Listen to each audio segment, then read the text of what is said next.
Olá! Você já deve ter visto betas com caudais bem desenvolvidas, algumas realmente enormes, não é verdade? Esses betas são esteticamente muito bonitos, e mundo afora, exemplares com esta característica são criados em cativeiro e obtidos através de criação seletiva. Porém, você sabia que o beta, todos eles, na natureza, não possui as nadadeiras alongadas e sim bem curtas? Então, como se conseguiu essa façanha de se alongar as nadadeiras? Qual é a origem desses betas? Sou Vitor Calucha Vitarese e orgulhosamente faço parte da equipe Beta Project, a DNA Experience.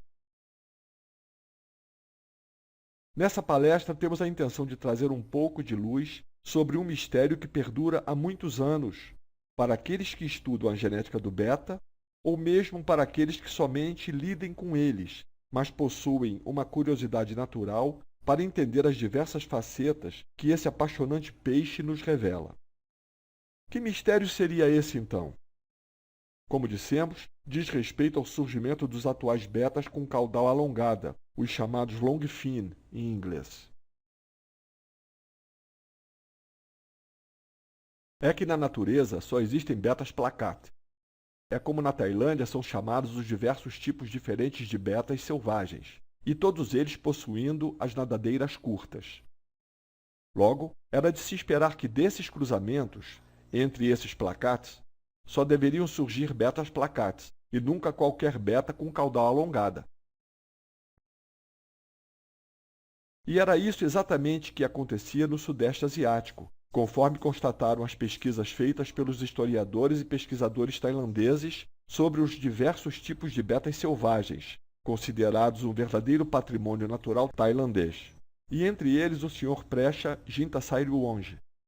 Seja através de documentos oficiais da própria história tailandesa, de pinturas antigas e mesmo em anotações particulares bastante antigas feitas por criadores tradicionais tailandeses, alguns mostrando que tal realidade foi verificada em mais de 200 anos. Quem desejar mais informações sobre esse apaixonante assunto, favor consultar o site placatai.com, Siamese Cyber Aquarium. Continuando. Então, o que aconteceu para que surgissem os betas longfin? De acordo com o Sr. Presha, reza a lenda que os primeiros betas com caudais alongadas surgiram nos mercados do Sudeste Asiático, Tailândia, Vietnã, Camboja, etc., oriundos da China, através de comerciantes chineses há muitos anos. Acredita-se que muitos desses comerciantes chineses gostavam de assistir e apostar em lutas entre animais em rinhas, como eles já tinham lá na China, usando gafanhotos, galos, cães, etc. E desejavam ter também esta diversão utilizando os placates do Sudeste Asiático. E, para tanto, eles levaram da Tailândia para a China esses placates e lá os colocaram em locais isolados, não necessariamente em tanques como conhecemos atualmente, onde esses placates espontaneamente cruzaram com algum tipo de peixe da fauna local chinesa. Claro está que esse peixe chinês necessariamente era compatível geneticamente com esses placates, e dessa forma, sem que percebessem, a característica genética caudal alongada foi introduzida nesse novo peixinho híbrido resultante desse cruzamento. Logo, esses novos indivíduos, resultantes desses acasalamentos, foram considerados híbridos viáveis e férteis. E o que seria isso, híbrido viável e fértil? É híbrido porque foi fruto de um cruzamento entre espécies diferentes. É viável porque conseguiu gerar indivíduos nascidos vivos e com a capacidade de se desenvolver na natureza. E fértil porque tinha a capacidade de gerar novos indivíduos. De acordo com o Sr. Presha, a esse novo híbrido, o combatente de caudal alongada, os tailandeses se referiam a ele como placachim, ou placá chinês. Mas qual peixe chinês foi utilizado, não de forma intencional, é claro, pelos criadores chineses no acasalamento com os placás do Sudeste Asiático? Esse é o mistério. Até os dias atuais, ninguém sabe ao certo. Bem, Esse é o resumo da história sobre os betas longfin trazidas pelo Sr. Precha Jintasairuonge. Conforme comentamos anteriormente, agradecemos a ele pela autorização para divulgar parte de sua pesquisa sobre a história do placar tailandês, que muito enriqueceu essa palestra. Quem desejar mais informações sobre esse apaixonante assunto, favor consultar o site placatai.com Siamese Cyber Aquarium. Continuando. Quando chamamos esses híbridos férteis de beta splendens, entre aspas, estamos cometendo um erro técnico, pois não se trata de uma espécie pura, como é o caso dos indivíduos placars, esses sim pertencentes à espécie beta splendens, ou à espécie beta imbellis, ou beta smaragdina, ou beta stictus, etc. Quanto à história do beta no Brasil, desde a década de 60, quando tomei conhecimento dos primeiros exemplares que chegaram ao Brasil provenientes da Europa, esses indivíduos híbridos longfin me foram apresentados como beta splendens. Nessa época, eu ainda adolescente, não sabia da existência do verdadeiro beta splendens, o puro, o placar, o caudal curta, e muito menos das outras diversas espécies de betas existentes. Aproveitando o momento e tendo tudo a ver com o assunto dessa palestra, nós do Beta Project temos plena consciência de que a presença desses betas soltos e perfeitamente adaptados na natureza aqui no Brasil se constitui em um gravíssimo desastre ambiental. Vamos aos fatos.